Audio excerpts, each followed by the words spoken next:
Salut à tous, c'est Steven et on se retrouve aujourd'hui pour faire un point sur les deux nouveaux iPhones qu'Apple a présentés durant son keynote hier soir, l'iPhone 6S et l'iPhone 6S Plus comme on s'y attendait. Donc il y avait déjà eu pas mal de rumeurs à propos de ces deux nouveaux iPhones, je vous avais d'ailleurs fait une vidéo qui récapitulait un petit peu tout ça et finalement on n'a pas eu tant de surprises que ça, il s'est avéré que plein de ces rumeurs ont été vraies. Maintenant, on en est sûr, on connaît à peu près tout de ce nouvel iPhone.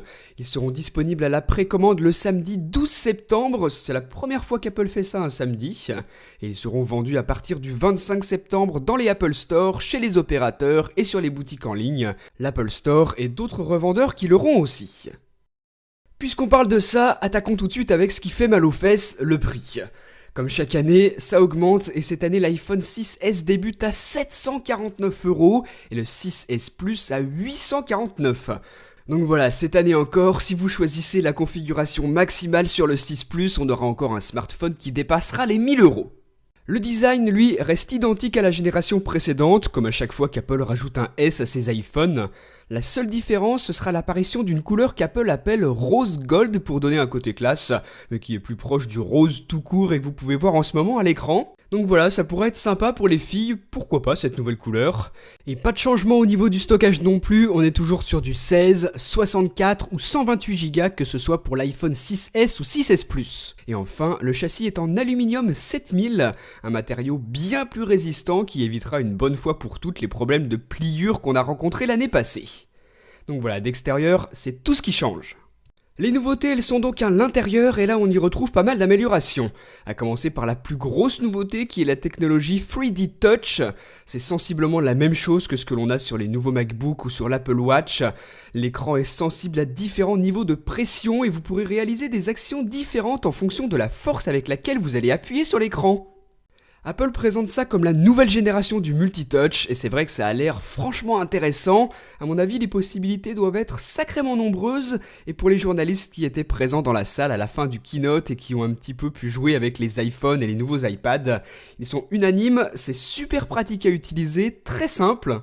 Vous le voyez dans la vidéo, si on appuie fortement sur l'icône d'une application, on a de nouvelles options qui apparaissent, des raccourcis rapides pour certaines fonctions que l'on utilise régulièrement. Donc voilà, pour l'instant on ne sait pas trop quelles seront les applications qui seront compatibles avec cette nouvelle technologie. J'imagine que toutes les applications natives sur l'iPhone faites par Apple pourront supporter 3D Touch. Et à mon avis, au fur et à mesure que le temps va passer, les développeurs vont se mettre à proposer cette nouvelle technologie pour leurs applications sur l'App Store. Mais au début ça devrait être quand même relativement réduit et limité aux applications créées par Apple.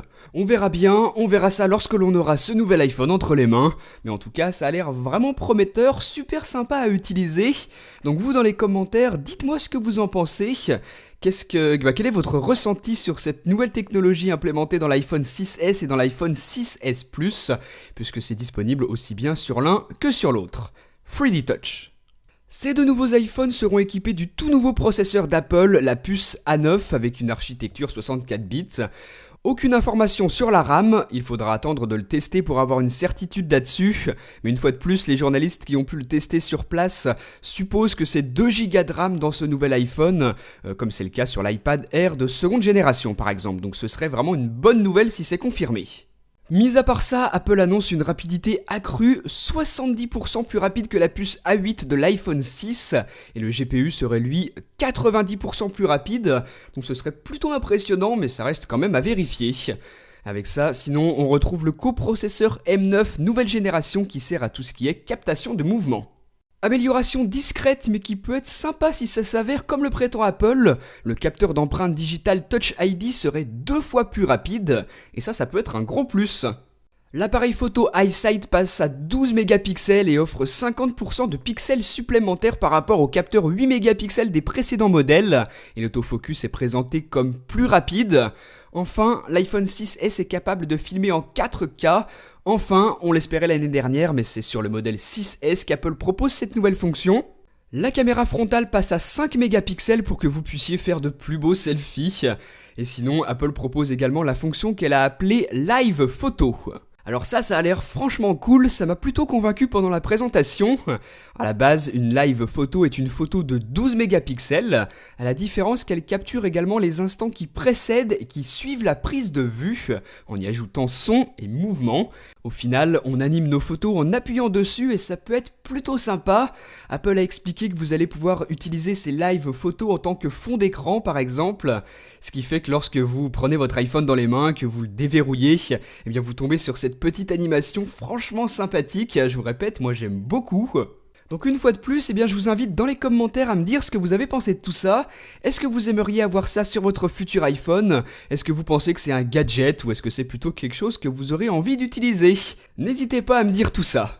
Donc pour finir sur ce qui est nouveau sur ces deux nouveaux iPhones, les performances en 4G sont améliorées avec des débits pouvant atteindre jusqu'à 300 Mbps en théorie, et le Wi-Fi est annoncé 2 fois plus rapide pour peu que vous ayez les équipements adéquats évidemment. Donc voilà tout ce qu'il y a de nouveau pour ces iPhone 6S et 6S Plus. Dites-moi ce que vous en avez pensé dans les commentaires, allez-y, et à très bientôt pour une prochaine. Salut!